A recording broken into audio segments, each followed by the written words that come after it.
থেকে বর্ণিত,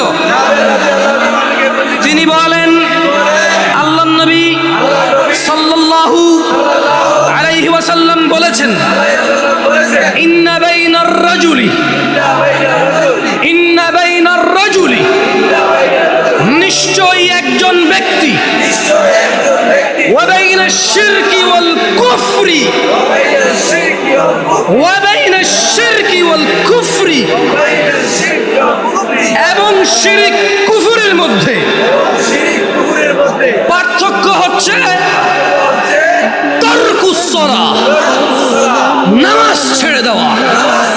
বলেন জাবের রাদিয়াল্লাহু আনহু থেকে বর্ণিত, তিনি বলছেন আল্লাহর রাসূল বলেছেন সাল্লাল্লাহু আলাইহি ওয়াসাল্লাম, একজন ব্যক্তি, এদের মধ্যে এই শিরক আর কুফরি পার্থক্যই হচ্ছে নামাজ।